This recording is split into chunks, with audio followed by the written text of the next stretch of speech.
आप सुन रहे हैं समाचार एजेंसी ऑफ इंडिया की साई न्यूज में ऑडियो बुलेटिन। नमस्कार, आप सुन रहे हैं समाचार एजेंसी ऑफ इंडिया में सोमवार 13 जुलाई 2020 का प्रादेशिक ऑडियो बुलेटिन। अब आप रीना सिंह से समाचार सुनिए। देश में कोरोना के संक्रमित मरीजों की तादाद अब तेजी से बढ़ती दिख रही है। संक्रमित मरीजों का आंकड़ा 9 लाख के करीब पहुंच रहा है। वर्तमान में यह आंकड़ा 8,79,904 पहुंच गया है। देश में कुल एक्टिव मरीजों की तादाद से लगभग 2,53,000 से ज्यादा लोग स्वस्थ हो चुके हैं। देश में अब तक सक्रिय मरीजों की तादाद 3,01,400 एवं रिकवर्ड मरीजों की तादाद 5,54,922 है। जिनका निधन हुआ है उनकी संख्या 23,200 है। अब तक देश में कुल 1,18,06,256 लोगों का कोविड परीक्षण कराया जा चुका है। मध्य प्रदेश में संक्रमित मरीजों के मिलने का आंकड़ा 17,500 पार कर गया है। प्रदेश में कुल संक्रमित मरीजों की तादाद से लगभग 8,773 से ज़्यादा लोग स्वस्थ हो चुके हैं। प्रदेश में आंकड़ा 17,632 पहुंच गया है, जिसमें एक्टिव मरीजों की तादाद 4,103, रिकवर्ड मरीजों की तादाद 12,876, जिनका निधन हुआ है उनकी तादाद 653 है। प्रदेश में जिन जिलों में कोरोना के संक्रमित मरीजों की तादाद 200 से ज़्यादा है, उनमें वर्तमान में इंदौर में 5,260, कुल मरीजों में से एक्टिव मरीजों की तादाद 1,014, जिनका निधन हुआ है उनकी संख्या 265 है।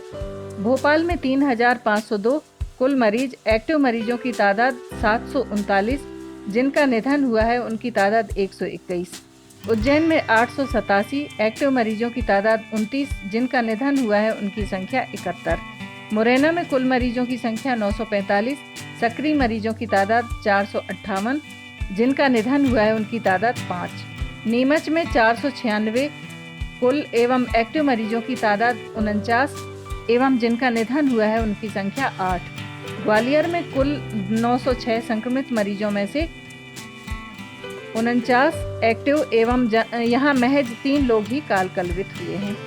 जबलपुर में कुल मरीजों की संख्या 542, एक्टिव मरीजों की तादाद 129 एवं जिनका निधन हुआ है उनकी संख्या 14। बुरहानपुर में कुल 428 में से एक्टिव मरीजों की तादाद 25 एवं जिनका निधन हुआ है उनकी संख्या 23। सागर में कुल मरीजों की संख्या 446 एवं एक्टिव मरीजों की तादाद 49 व जिनका निधन हुआ है उनकी तादाद 22।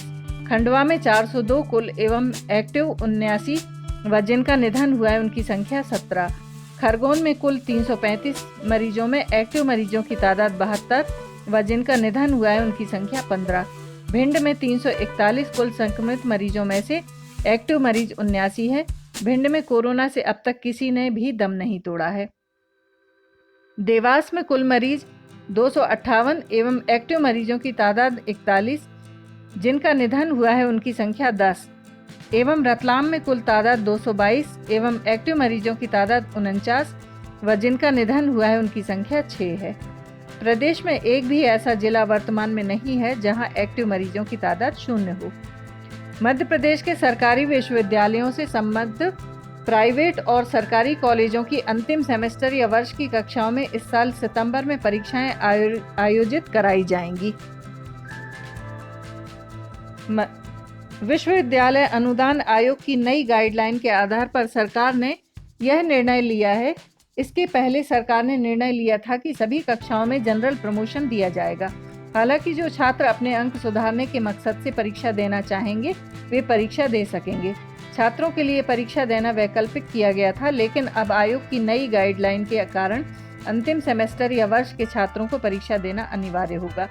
इस संबंध में उच्च शिक्षा विभाग ने प्रदेश के सभी सरकारी विश्वविद्यालयों के कुलपतियों को परीक्षा कराने की तैयारी करने के आदेश दे दिए हैं। इसके साथ ही आयोग की नई गाइडलाइन के अनुसार राजीव गांधी प्रौद्योगिकी विश्वविद्यालय ने भी तकनीकी शिक्षा के छात्रों की परीक्षा कराने का निर्णय लिया है। राज्य सरकार के द्वारा बार बार निर्णय बदले गए हैं। पहले राज्य सरकार ने निर्णय लिया था कि किसी भी कक्षा में जनरल प्रमोशन नहीं दिया जाएगा। एक कक्षा से अगली कक्षा में जाने के लिए परीक्षा देना अनिवार्य होगा। इसके बाद सरकार ने निर्णय लिया कि अंतिम सेमेस्टर या वर्ष के छात्र ऐच्छिक तौर पर अपने अंक सुधारने के लिए परीक्षा दे सकेंगे। जो छात्र परीक्षा नहीं देगा उसे जनरल प्रमोशन दिया जाएगा। लेकिन अब आयोग के कारण सरकार ने एक बार फिर अपना फैसला पलटते हुए परीक्षा कराने का निर्णय लिया है। उच्च शिक्षा विभाग के प्रमुख सचिव अनुपम राजन ने कहा है कि आयोग की नई गाइडलाइन का पूरी तरह से पालन किया जाएगा। गाइडलाइन के अनुसार सितंबर में परीक्षाएं आयोजित कराई जाएंगी। इस मामले में कुलपतियों को परीक्षा कराने की तैयारी करने के आदेश देने के साथ ही टाइम टेबल तैयार करने के आदेश दिए गए हैं। इसके बाद सरकार और राजभवन से टाइम टेबल का अनुमोदन कराकर परीक्षाएं आयोजित कराई जाएंगी। कुपोषण मुक्त होने के लाख दावे, वादे और घोषणाएं की जाएं, परंतु विभागीय आंकड़े सबकी पोल खोलकर रख रहे हैं। साल 2019 दिसंबर में पूरे प्रदेश में 10 लाख से ज्यादा बच्चे कम वजन और 1 लाख से ज्यादा अधिकतम वजन वाले सामने आए हैं। मतलब साफ है कि प्रदेश में कुपोषण थम नहीं रहा है। जनवरी 2020 में कम वजन वाले 12,000 से ज्यादा तो 1,573 बच्चे अति कम वजन वाले दर्ज किए गए हैं। मध्य प्रदेश में कुपोषण लगातार पैर पसार रहा है। साल 2017 से लेकर 2019 तक की बात करें तो 10 लाख से ज़्यादा बच्चे कम और अति कम वजन वाले दर्ज किए गए हैं। 2020 में विभाग पोर्टल पर आंकड़ा दर्ज नहीं कर पा रहा है क्योंकि कोरोना संक्रमण के कारण महिला एवं बाल विकास विभाग के अधिकारियों ने काम ही नहीं किया है। महाकौशल क्षेत्र में मामूली बारिश होने और दिन भर धूप रहने से उमस की स्थिति बन रही है, लेकिन रविवार शाम हुई बौछार वाली बारिश से दिन भर की तपन से राहत मिली। बीते 3 दिनों से बारिश नहीं होने से प्रदेश के अधिकांश हिस्सों में गर्मी भी बढ़ रही थी। अब आने वाले दिनों में अच्छी बारिश के आसार नजर आ रहे हैं। मौसम विभाग के सूत्रों ने समाचार एजेंसी ऑफ इंडिया को बताया कि इसके पीछे का कारण यह है कि बीते दिनों से आसमान में जो द्रोणिका राजस्थान से हिमालय क्षेत्र की ओर झुक रही थी, अब बिहार से छत्तीसगढ़ की ओर द्रोणिका का झुकाव हो गया है, जिसके पूर्वी मध्य प्रदेश और जबलपुर के आसपास खिसकने के आसार हैं। इससे तेज बारिश होने की अनुकूल परिस्थितियां 2 से 3 दिन बाद बन सकती हैं। वहीं मौसम विभाग की माने तो अगले 24 घंटे के दौरान संभाग के जिलों में कुछ स्थानों पर ही वर्षा या गरज चमक के साथ बौछार की संभावना है। देश के भारतीय प्रौद्योगिकी संस्थान और राष्ट्रीय प्रौद्योगिकी संस्थान में इस वर्ष प्रवेश की प्रक्रिया में बदलाव हो सकता है। देश के इन सभी संस्थानों में प्रवेश के लिए 12वीं में 75% अंक की अनिवार्यता खत्म हो सकती है। इस पर विचार करने के लिए IIT दिल्ली द्वारा 17 जुलाई को वीडियो कॉन्फ्रेंसिंग के जरिए बैठक होगी। इसमें IIT इंदौर के कार्यवाहक निदेशक भी शामिल रहेंगे। IIT और NIT में हर वर्ष JEE एडवांस परीक्षा के अंक और 12वीं के अंक के आधार पर प्रवेश दिया जाता है। कोरोना के कारण इस बार प्रवेश प्रक्रिया में मात्र 12वीं पास विद्यार्थी को प्रवेश मिल सकता है, जबकि पहले 12वीं में 75% अंक होने पर ही प्रवेश मिलता था। मुख्यमंत्री शिवराज सिंह चौहान ने कहा है कि बेटियों के विरुद्ध अपराध करने वाले पूरी मानवता के दुश्मन हैं। मैं उन्हें छोड़ूंगा नहीं। अपराधों में संलग्न सफेद पोशों को चिन्हित कर उनके विरुद्ध सख्त से सख्त कार्रवाई की जाए। भोपाल में नाबालिग बेटियों के साथ अपराध करने वाला जघन्य अपराधी है, जहां कहीं भी हो उसे ढूंढकर उसके विरुद्ध कार्रवाई की जाए। प्रदेश में अभियान चलाकर आदतन अपराधियों, माफियाओं, अतिक्रमणकारियों, अवैध शराब का कारोबार करने वालों और चिट फंड धोखेबाजों के विरुद्ध कार्रवाई करें। मुख्यमंत्री श्री चौहान मंत्रालय में वरिष्ठ अधिकारियों के साथ प्रदेश में कानून व्यवस्था की स्थिति की समीक्षा कर रहे थे। बैठक में गृह मंत्री डॉक्टर नरोत्तम मिश्रा, मुख्य सचिव श्री इकबाल सिंह बैस, पुलिस महानिदेशक श्री विवेक जौहरी, अपर मुख्य सचिव गृह Shri SN Mishra, ADJ intelligence सहित अन्य संबंधित अधिकारी उपस्थित थे। मुख्यमंत्री श्री चौहान ने निर्देश दिए कि भोपाल में बेटियों के विरुद्ध अपराध करने वाले आरोपी प्यारे मियां को आवंटित शासकीय आवास एवं उसको पत्रकार के रूप में दी गई अधिमान्यता तुरंत निरस्त की जाए। मुख्यमंत्री श्री चौहान ने कोरोना के दौरान अच्छा कार्य करने के लिए प्रदेश पुलिस की सराहना की। उन्होंने कहा कि कोरोना संकट काल में जिस तरह हमारे पुलिस बल ने रात दिन एक कर जनसेवा की है, वह प्रशंसनीय है। उन्होंने कहा कि 15 अगस्त के मौके पर श्रेष्ठ कार्य करने वाले पुलिस कर्मियों को सम्मानित किया जाएगा। गृह मंत्री डॉक्टर नरोत्तम मिश्रा ने निर्देश दिए कि ऐसे व्यक्ति जो चिटफंड चलाकर जनता के साथ धोखाधड़ी करते हैं, उनके विरुद्ध कैंप लगाकर सार्वजनिक रूप से कार्रवाई की जाए। जिससे ऐसा कार्य करने वालों के मन में डर बैठे। किसी को भी जनता के साथ धोखाधड़ी नहीं करने दी जाएगी। मुख्य सचिव इकबाल सिंह बैस ने निर्देश दिए कि प्रदेश में आदतन अपराधियों, माफियाओं, सफेदपोश व्यक्तियों के विरुद्ध कार्रवाई करते समय इस बात का ध्यान रखा जाए कि उनके विरुद्ध हर एंगल से कार्रवाई होनी चाहिए।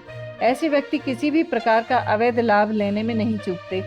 पुलिस महानिदेशक विवेक जौहरी ने कानून व्यवस्था की जानकारी देते हुए बताया कि प्रदेश में अभियान चलाकर अपराधियों के विरुद्ध कार्रवाई की जाएगी। आगामी 15 जुलाई से 15 अगस्त तक प्रदेश में वाहन चेकिंग अभियान भी चलाया जाएगा। राष्ट्रीय बांस मिशन के तहत प्रदेश के किसानों को 50% अनुदान पर उन्नत गुणवत्ता वाले बांस के पौधे उपलब्ध कराए जा रहे हैं। प्रति पौधा 240 रुपये लागत वाला यह पौधा किसानों को 120 रुपये में मिलेगा। राशि अनुदान का वितरण 3 वर्षों तक किया जाएगा। पहले साल में 60 रुपये प्रति पौधा, दूसरे में 36 रुपये और तीसरे साल में किसानों को 24 रुपये प्रति पौधा अनुदान मिलेगा। पहले वर्ष में रोपित सभी पौधों पर अनुदान दिया जाएगा। दूसरे साल 80% पौधों की जीवितता पर और तीसरे साल 100% पौधों की जीवितता सुनिश्चित करने पर अनुदान दिया जाएगा। 11 दिन बाद सीएम शिवराज ने अपने मंत्रियों को विभाग दे दिया है। उम्मीद के मुताबिक कैबिनेट बंटवारे में ज्योतिरादित्य सिंधिया के लोगों को तवज्जो दी गई है। कैबिनेट में जगह नहीं मिलने की वजह से कई लोग पहले से ही नाराज थे। विभाग बंटवारे के बाद विधायक और पूर्व मंत्री अजय विश्नोई ने फिर से बागी रुख अख्तियार किया है। विश्नोई ने पार्टी को नसीहत दी है। अजय विश्नोई बीजेपी के सीनियर नेता हैं। विश्नोई पाटन से बीजेपी के विधायक हैं। उन्होंने लिखा है कि इस हाथ दे उस हाथ ले का शानदार उदाहरण प्रस्तुत हुआ है। एमपी की वर्तमान राजनीति में आज जब सरकार ना तो बनानी थी और ना गिराना, फिर यह क्यों किया गया? अब बीजेपी को कहां ले जाना चाहते हैं? जनता को बताए, ना बताए बीजेपी को यह बताना होगा, या फिर हमें संस्कारों का उल्टा पाठ पढ़ाना होगा। उन्होंने कहा है कि बीजेपी में भी कई बदलाव आए हैं। दरअसल अजय विश्नोई को उम्मीद थी कि इस बार कैबिनेट में उन्हें जगह मिलेगी, लेकिन सिंधिया समर्थकों की वजह से उन जैसे कई वरिष्ठ नेताओं का पत्ता कट गया। उसके बाद से ही मुखर होकर विश्नोई अपनी बात रख रहे हैं। पिछले दिनों उन्होंने इसे लेकर सीएम शिवराज सिंह चौहान को चिट्ठी भी लिखी थी।